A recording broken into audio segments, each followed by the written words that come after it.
Hello and welcome into another edition of the Devil Source Postgame Show. I'm Sammy Miller alongside Cole Bradley, following ASU's 10-6 victory over the University of Arizona, securing the series sweep. This is the first time since 2019 that they did this, and the second time since 2009. And Cole, this could definitely be a signature series win for head coach Willie Bloomquist. What did you see from him managing this entire series? Absolutely. He did a really good job just keeping everything in check, from emotions to also managing the bullpen.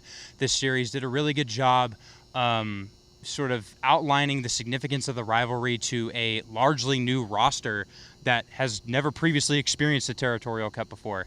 And they responded very, very well, and it led to what is arguably the biggest series of his tenure so far.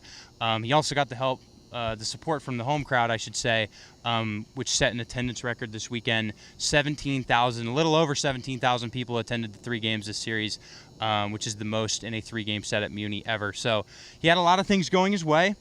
It's been a really promising 11-game stretch, I should say, for Arizona State. They've won 10 during that span, and a lot of things are going his way right now. And one of the biggest players that has helped the Sun Devils go on this hot streak is New Contradas. He has been unbelievable, not only in this series, but the last one as well. So what have you seen from him recently? He's just been one of the hottest hitters in the sport, and that's mainly just because of how much he's stuck with his approach. And he's altered some little things, mainly cutting down on his leg kick with 2 strikes, which has really helped him put the ball in play at a higher rate, I should say.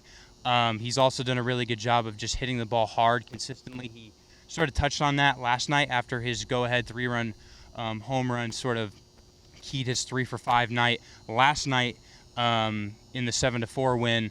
But it's also just been his poise. I mean, for a freshman, it's hard to come by guys like this who are able to stay level-headed through difficult periods of time at the plate.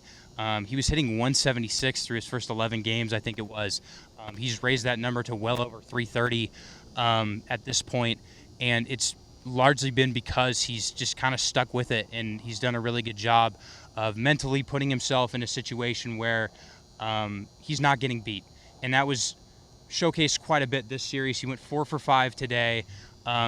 He probably put together a good enough performance to win Pac-12 Player of the Week. Luke Keeschel did so earlier in the week. So if that does happen, it would be the second consecutive week that a Sun Devil earns Pac-12 Player of the Week honors. But it's not only been him, Sammy. It's been Luke Keeschel. It's been Jacob Tobias. It's been Ryan Campos. It's been Wyatt Crenshaw. All of those guys have done such a good job at just producing runs at a rapid rate. And it's been consistency, and that's something that Bloomquist harped on earlier in the season that just wasn't there. It has been there the last couple weeks, and it showed.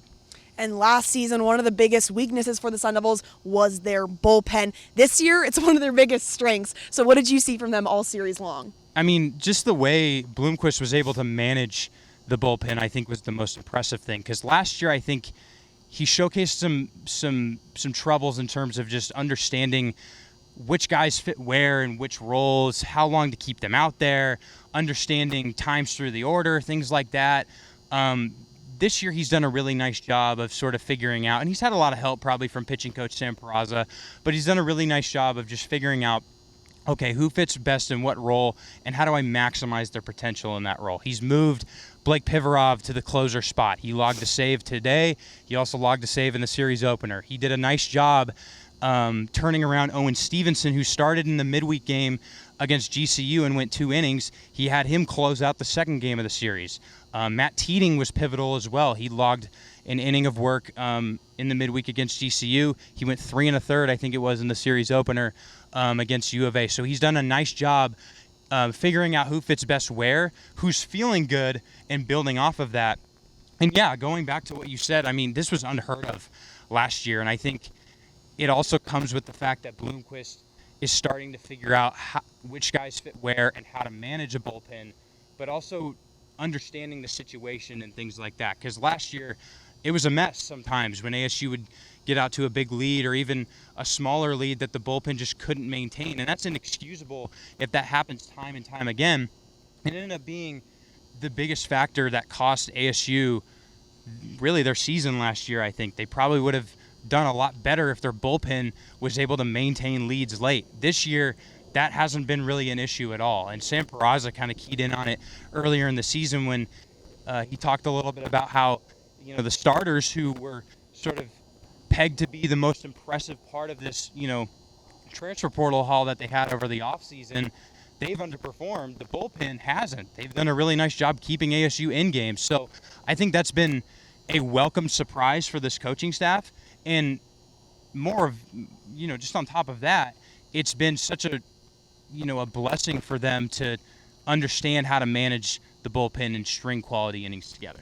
And now these Sun Devils, they will look to continue on with their hot streak. On Tuesday, they are heading to Viva Las Vegas to take on UNLV, so they're looking for another win there. But that's all we have today on this edition of the Sun Devil Source Postgame Show. Make sure you follow along to sundevilsource.com for a lot more content.